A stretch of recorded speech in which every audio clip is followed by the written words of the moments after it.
skip to content. Friday's summit between South Korean President Moon Jae-in and North Korean leader Kim Jong-un was historic, impressive and inspiring. The pageantry and pledges, in the form of the Panmunjom Declaration, were an uplifting show of Korean reconciliation. Kim maintained his rapid-fire charm offensive over the weekend, announcing his willingness to dismantle North Korea's nuclear test site under international supervision and his intention to meet with Japanese Prime Minister Shinzo Abe. He also suggested that Pyongyang would need nuclear weapons if Washington signed a peace treaty and non-aggression pledge. But when I read the Panmunjom Declaration, and reread the many North Korean pledges of the last 40 years, I come away feeling a lot like Bill Murray in the movie Groundhog Day. Friday's declaration is replete with generalities and bereft of detailed plans or commitments, particularly on denuclearization. Its boilerplate language and ideas have been lifted from previous agreements and joint statements, in 1972, 1992, 2000 and 2007. Can Moon and Kim be penalized for plagiarism? A recommitment to worthy goals of non-aggression and denuclearization is commendable, but North Korea has famously broken its previous pledges. Seoul and Washington must maintain sanctions against the North, and military deterrence, until Pyongyang proves it has truly altered its modus operandi. When you're approaching the altar with a serial philanderer, it's best to keep the divorce lawyer on speed dial. When you're approaching the altar with a serial philanderer, it's best to keep the divorce lawyer on speed dial. In the Panmunjom Declaration, Moon and Kim committed their countries to completely cease all hostile acts against each other. Indeed, the two leaders solemnly declared that there will be no more war on the Korean peninsula and thus a new era of peace has begun. But in 1972, the Koreas futilely agreed to implement appropriate measures to stop military provocation which may lead to unintended military conflict. In 1992, they vowed not to use force against each other or undertake armed aggression against each other.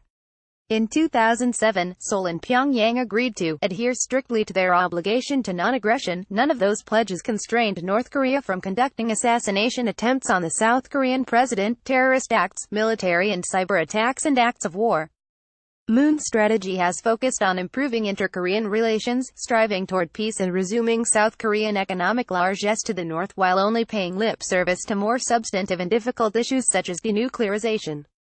He's playing good cop and punting the onerous duties of bad cop to the United States.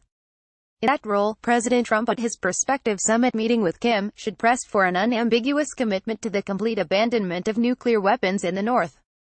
That requirement in itself may torpedo the Panmunjom euphoria. Will the South blame Kim's intransigence or Washington's rigidity for derailing the latest chance at Korean reconciliation? Moon, who was chief of staff to President Roh Moo-hyun, has resurrected several of Roh's controversial 2007 Korean summit ideas, turning the areas near the northern limit into a maritime peace zone, and implementing South Korean-funded economic projects to promote balanced economic growth and co-prosperity of the nation. The maritime zone met resistance in 2007 because it appears to cede South Korean fishing rights in the crab and fish-rich West Sea area along with South Korean sovereignty in an area defended at cost of life by the South Korean Navy. The long list of balanced economic growth infrastructure projects requires extremely unbalanced transfers of South Korean wealth to the North, which younger South Koreans particularly object to, and they are arguably in violation of UN resolutions and U.S. law. The Panmunjom Declaration doesn't address denuclearization, the main impediment to reducing tension and enabling Korean reconciliation, until its penultimate paragraph.